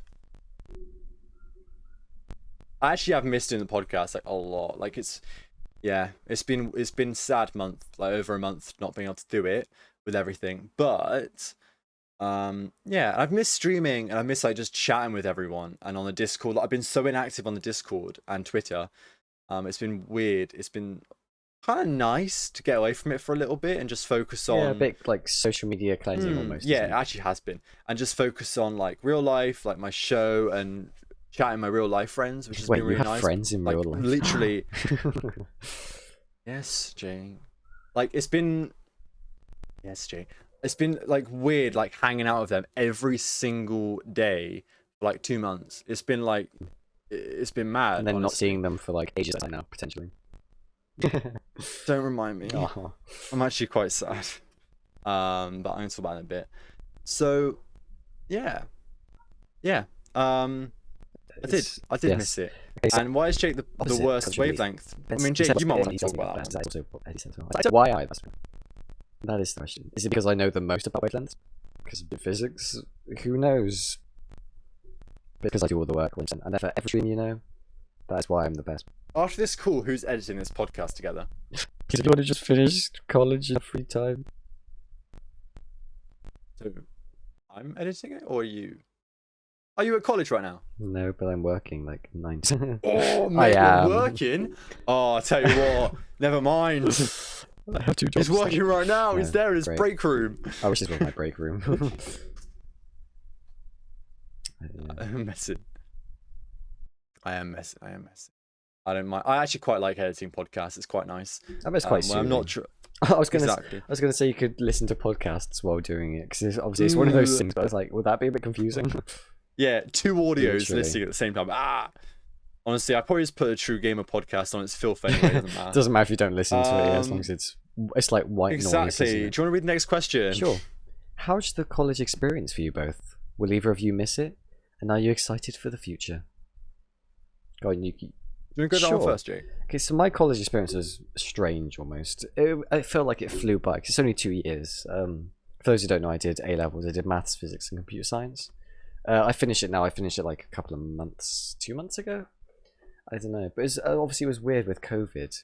And I'm sure Ben will have similar experience with this. But like for the end of year 1 and like majority of year 2, it was just online lessons. So I barely went into college. And online lessons is very distinct for those who know. It's not depressed. It's just like boring, So overall it was good, but as I said, and will I miss it? I don't think so. Not really. Sure, I miss seeing friends and people and that, but I'm going to uni, right? That's like the just better college experience, doing more specifically what you like, so yeah. And yes, I am excited for the future. Okay. I know you had, yeah. So my college experience was weird. I went from being a pretty good place, in my life, to one of the worst places I've ever been in my life, to literally the best ever place I've been in my life. In those 2 years, it's been ridiculous. Of course, yeah, So practicals in physics. So apart from that, I've loved it. I've loved the 2 years. It started off amazing. And the first like 6 months were really good. And then obviously went online, and it was very difficult because I was doing acting. So I couldn't do that online because, you know, obviously. Yeah. God disconnect almost. Yeah. Exactly. But me doing acting was so difficult, and it was so unmotivating, and it was just yeah, I really just struggled.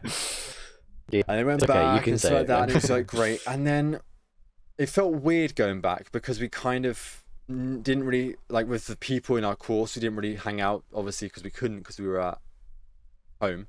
I can imagine after being at home So for we so felt long, you just very had so much built disconnected. up energy. It felt odd, didn't felt really to clicky do again. drama. It was like, oh, it's like secondary school. What's going on? And I hated it. I hated it because it was just be like, yeah. Then we did our 2 shows. We did The Suicide and then Our House, which is what we just did. And yeah, I went to see that. we came together. It was good. So much. It was honestly, you know, a stereotypical thing of like when people are like, oh, we've become a family. Oh, Jesus, dusk to Yeah, dawn, that. Daylight hours. So yeah, because we've become working so close together since like April is when March is when we got really into the Suicide rehearsals. Exactly. And especially with Our House, because that was like full on rehearsals, like with each other. You know, we're like full on rehearsals Monday to Friday, like all day, like 9:30 to pretty much 6 o'clock every day. And I mean, towards the end, we're doing like 13-hour days. Yeah. So, and we were all together so long that we really did. I've become really good friends with everyone, and it's sad that just as we become together, like as a really good group and become really good friends, is like just as it's ending, and just as we've kind of finished, and a lot of us won't really see each other again because we're going off to different places. Some people are going to London, some people are going off to Scotland, Wales, York, even Cornwall. Someone's going over to fucking United States. So, you know, people are going all these different places. Some people are staying in Bristol. Some people are going nowhere. It's gonna be strange. It's gonna be really strange. And I'm gonna miss it a lot. And I've been last few days since we finished, I've actually been kind of getting it down, get a bit emotion because I'm getting a bit, I'm missing people already. It's been 3 days, 4 days, whatever the fuck it's been. There's some people I'm not gonna miss. Some people I'm not gonna miss, and I'm not even gonna mention the names because they don't deserve it. There was a bit of beef. We had a bit of beef and tension during the show, and yeah. Yes, I remember seeing on the bus back. You know the guy that played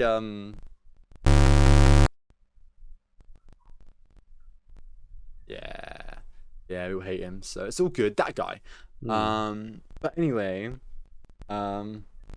yeah, the experience has been weird because it's been so broken up, and going from online to in person to doing shows and all sorts. It's been odd, but it's been an amazing experience, and I would love to do it all over again, especially those last like 4 months. Especially the last 4 months, especially Our House, overall everything, and absolutely, and I will miss it.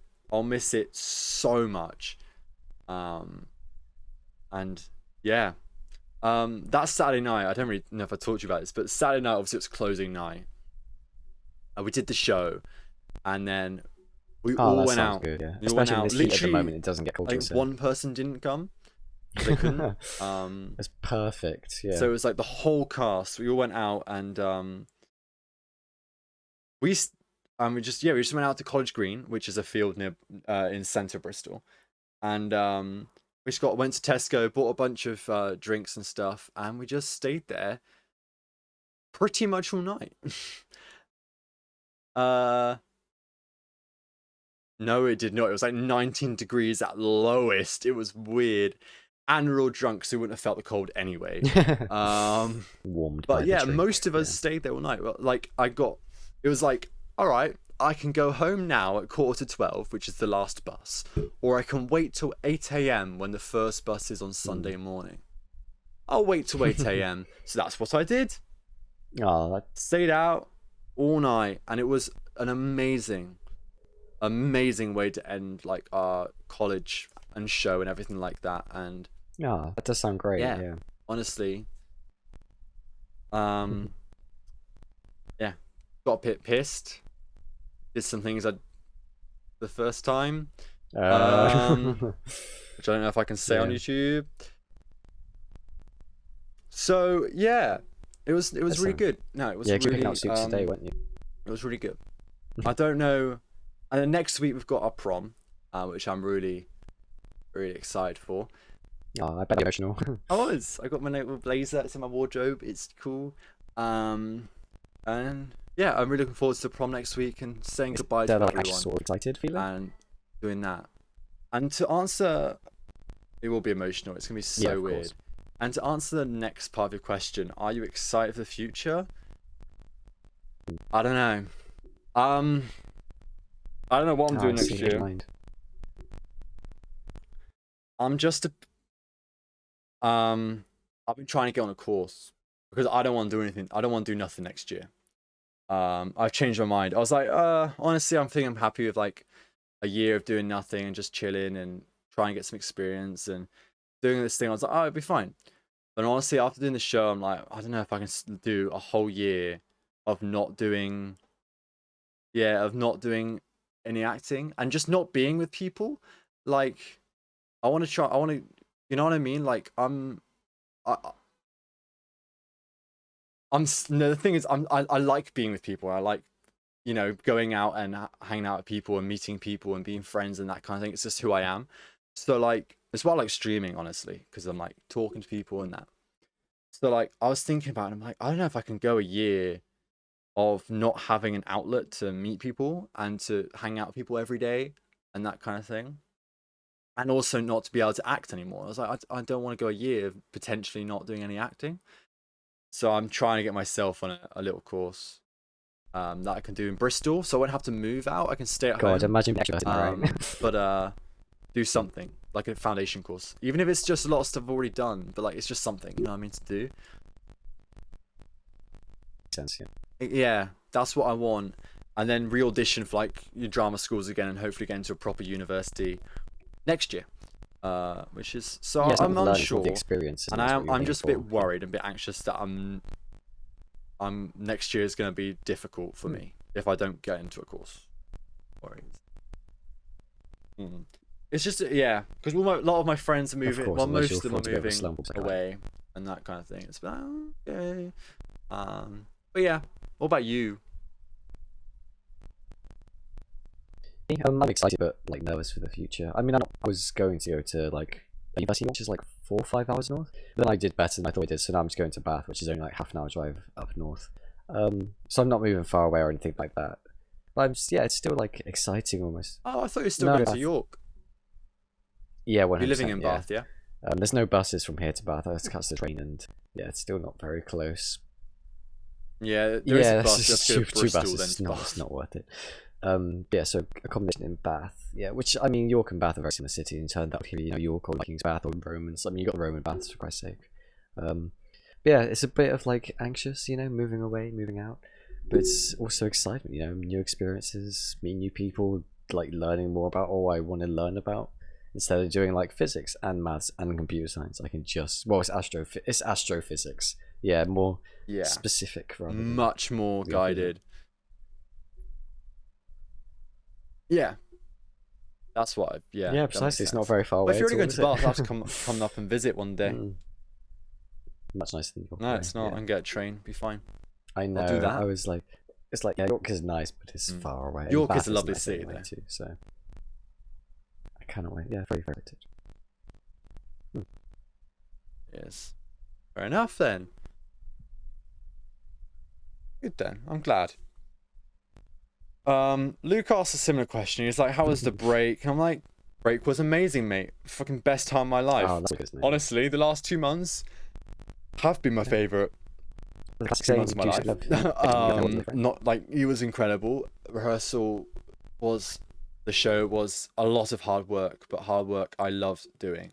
And it never felt tiring. I never looked at the clock and was like, oh, I got home in 10 minutes. I was like, I wish I could stay for another half an hour. And that just shows that it's not work that I was doing. It was something I love, I love doing. And that was perfect.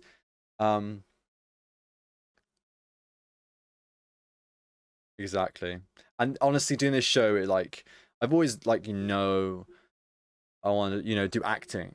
But like when I do something like this, it's like I know I need to do acting. You know what I mean? It's that weird thing, especially when you get on that stage and I actually do the show, like the feeling, it's like none other. And it's like, you can't get it anywhere else. So yeah, exactly. And hopefully all that work paid off.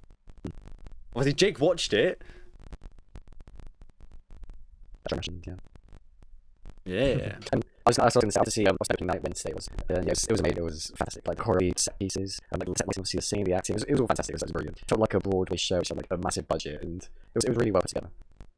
But it was very hot in the theatre. I know. And I saw you guys towards the end of like the first act after especially after baggy trousers and it was I love it. My favourite. It's like there were so many people on stage. There was so much like dancing. I can imagine what it was on stage, especially with the stage lights. It was brilliant. I really enjoyed it. And I went to Clifton Hipster, which is a really nice place as well. Baggy trousers, I mate. know. No, I was dripping. Yeah, sounds dripping. I was. Clifton, so I've never had a need to go to like Clifton. I was like, wow. No. Hell yeah, I'll accept that title. But yeah, this place is I didn't really Bristol. You were surprised, but it's like, whoa, Bristol can look like this? I'm like, yeah, mate, it's Clifton. I'm surprised you've never been. Your passion really came through, like showing how well it was. Ooh, the slavers. Tory. I'll watch it again, yeah. Basically, what you're saying is you've never owned a slave. Yeah, legend. Yeah. Yeah. It's where the likes of Colston lived. But yeah, did the show.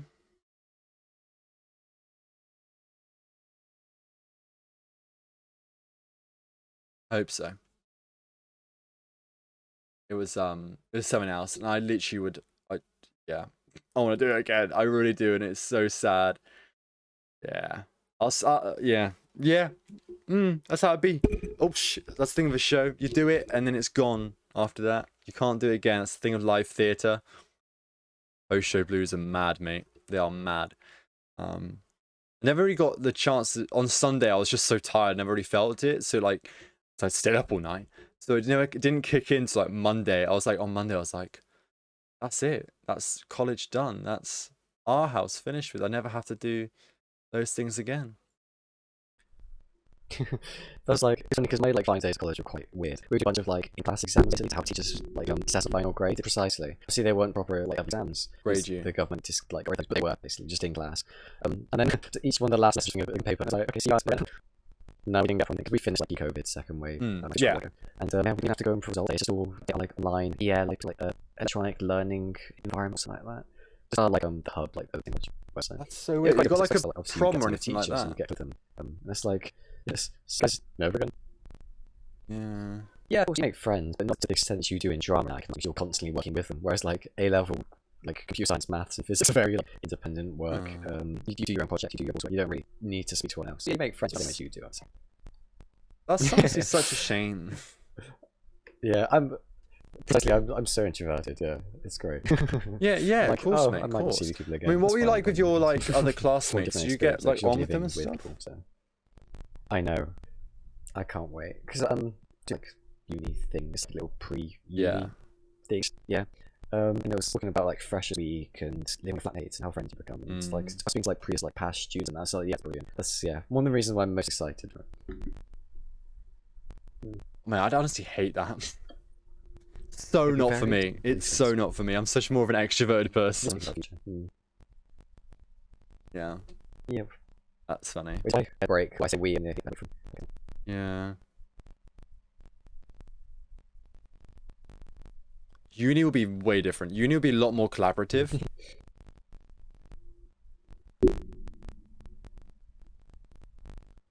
He's not playing you. Okay. Don't call it.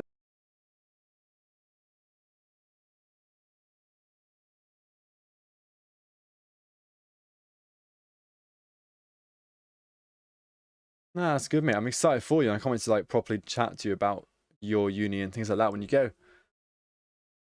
Yeah, for sure. Well, yeah. That's that, and that's some big things that have been happening the last couple weeks, really, but months. But yeah, finally, Juice. Sorry. Yeah, this is why I took the break. It's just because I needed to focus on that show.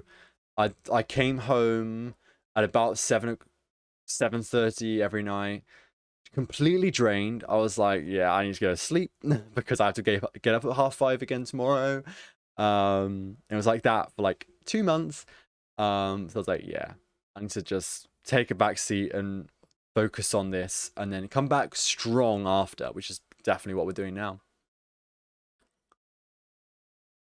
So I hope you're all right with that, lads, and we're enjoying the comeback. Juice has the last topic. Do you want to read that?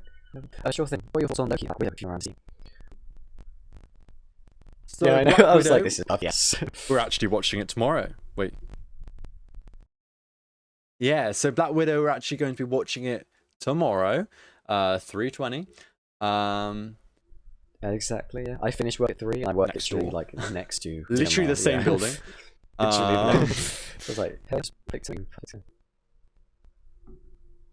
So yeah, we'll go watch that, and then after, we should be, if we can, come home, and we're going to be recording episode 2 course, of yes. Random Reviews, which will be, of course, about Should do. Black I don't know Widow. what could wrong, but it's if technology. everything is okay and everything goes okay, which hopefully it will.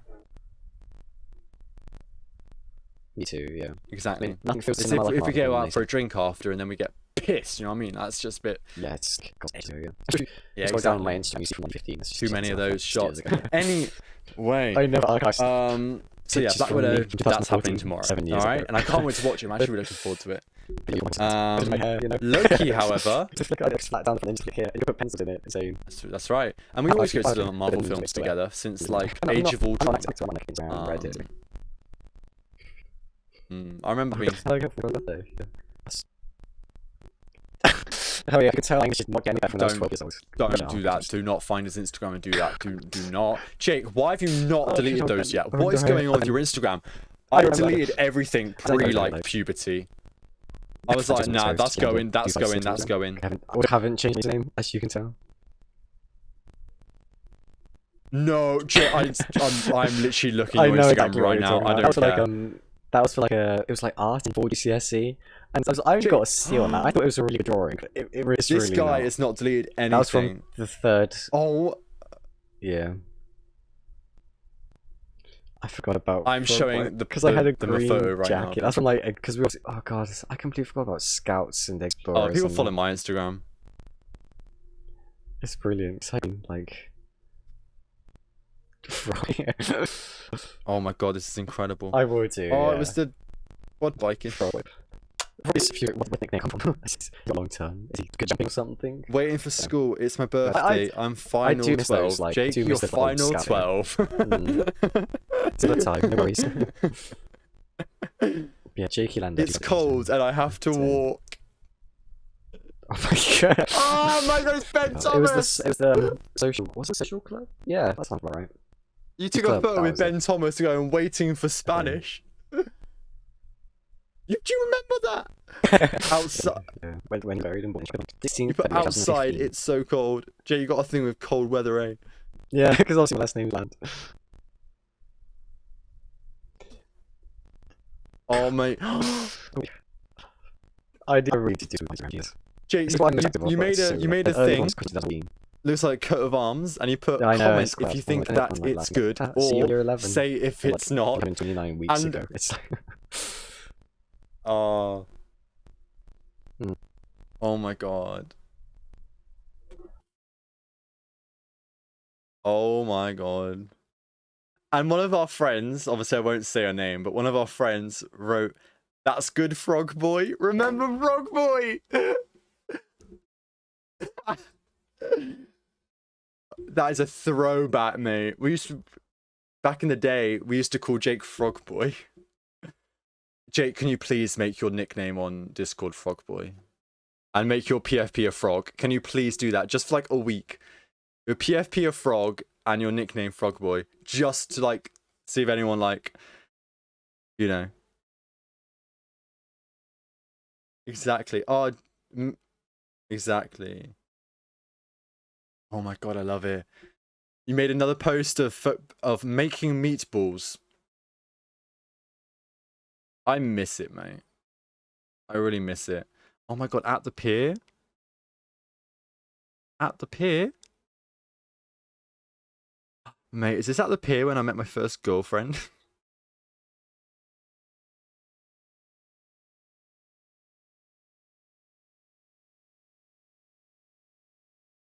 Youth club. Oh, went to Shakespeare's cottage where he was buried and born. I hope in that order.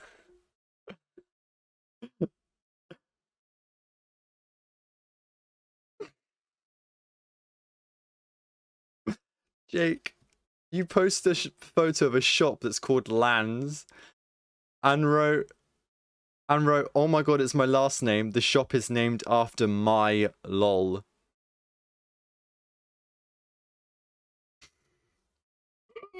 It's so funny. Oh, look at my Instagram.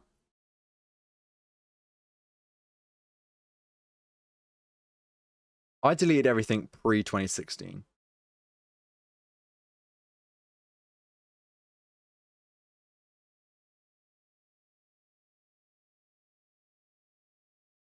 To be fair, there's actually some things here I might want to delete. I upload most of my Instagram is just like show stuff for a while. That is funny. All right. Loki. Yeah. Yeah, that was a bit. Loki's pretty good. Oh yes, I presume you've seen all of it. Yeah. Lucky spoilers. I've seen You it have, right? 100%. So Okay, before we cool. go into like the actual show, I want Loki, you to rank WandaVision, the 3 shows America, so far. Winter Soldier. Best worst. Yeah, then WandaVision, then Captain Winter Soldier, America. Is that Shit. best to worst or worst to best? Is it good for you? Yeah, I thought so. Okay, so Loki is your favorite.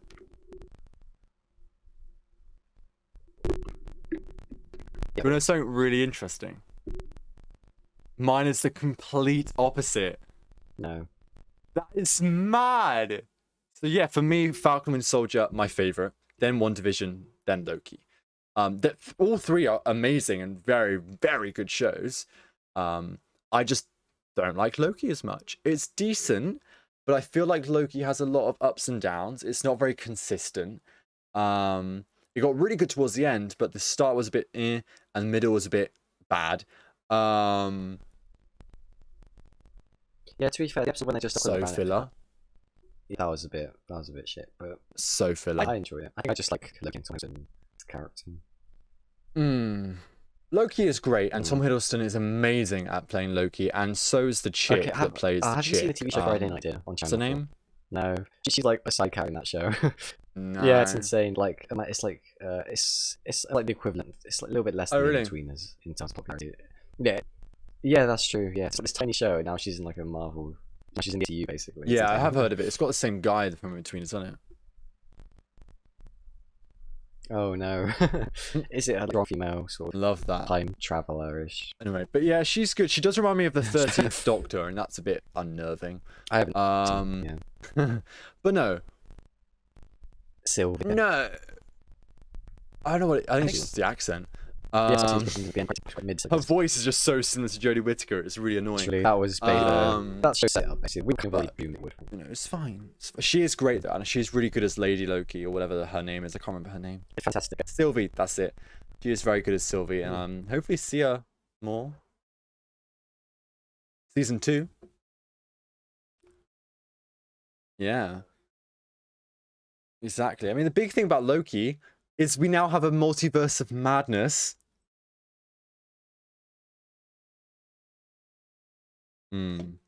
That's at the end. That's literally all I was thinking about. I was like, "Oh my god, this is going to Doctor Strange. This is going to Doctor Strange." And like when it was all splitting off, I was like, "This is a multiverse of madness. This is it. This is it. This is Doctor Strange. This is it."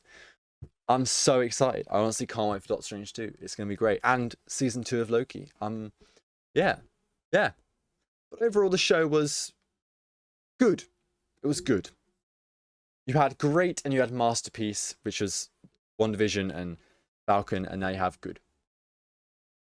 I feel, for me. And now I'm looking forward to moving on to What If next month. Yeah, I'm really excited. The trailer came out a couple weeks ago and it was so cool. I'm really excited for it. I really like it. Yeah. I saw it. Sorry. You know how I haven't hardly seen the new Spider-Man. This theory. We haven't restricted obviously Spider-Man, so quite right. So now that Loki's family multiverse exists, then obviously now they're already trying to do it for it's like, oh, the multiverse exists. Obviously Loki's now that exists, and they might just release a trailer or something sort of comes out December. Yeah, and I was like, yeah, that doesn't make sense. Yeah, Star Wars, I'm sure. I don't know if the Star Wars didn't, where everybody's like massively like what we could, but then nothing much did, and everyone's really disappointed. It makes sense. Yeah, precisely. Yeah. I personally don't think Andrew Garfield and Tobey Maguire will be in it. Nah. Yeah. I think it's just a hope that fans are making and trying to make it a thing. And I think when they finally get announced they're not in it, and they watch it and they're not in it, they're going to be so disappointed. Yes. They don't. How did they do it? Yeah, with the Marvel TV shows. At least the first season. Well, most of them, but definitely best Marvel TV shows. And then the rest, like, exactly. It's going to be. It's going to be similar to this abandoned Silent Hill situation. That's so cool. Like, if they are in it, great. That's amazing. But the fact that you're speculating so much and like pretty much thinking they're going to be in it and knowing they're going to be in it, and if they aren't, you're going to be so disappointed. Whereas me, I'm like, honestly, I don't think they will be. Realistically, probably not. But if they are, I will get beyond hyped. I will get so excited. You know that. But I'm not building the expectation up, so I'm not going to be disappointed if they're not. Honest, I'd rather have just Spider-Man and Daredevil. That's what I want. That's what I want more. Maybe he will. So Spider-Man's test has been released. Maybe he'll be there. It looks perfectly. It makes sense, right? So cool. Charlie Cox. Oh, if not Marvel, writers. So good. You took it right with your course. Perfect. Literally, yeah. Bloody COVID meant I never could have a chat with him though. Not really. We keep dropping. Yeah, he's a patron to our course, like stuck to the back at college. So he always comes and chats with and does like a talk with the year twos, like the graduates. But because of COVID, we haven't been able to do it, which has been a real shame. Yeah. So that's a shame. Like maybe we'll do something. I don't know. Sorry. Yeah, since they started, they have, so that's the thing. Maybe we'll get it. I don't know, but anyway, he's a great man, and he does amazing as Daredevil, and I'd love to see him in Spider-Man, more so than Andrew Garfield and Tobey Maguire.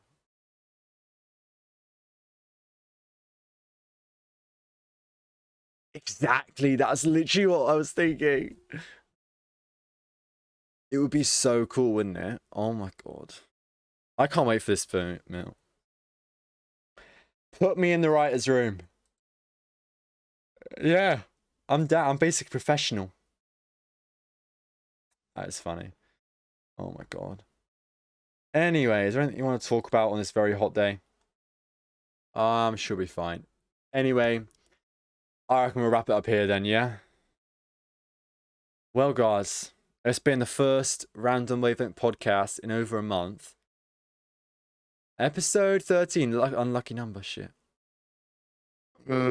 Anyway, thank you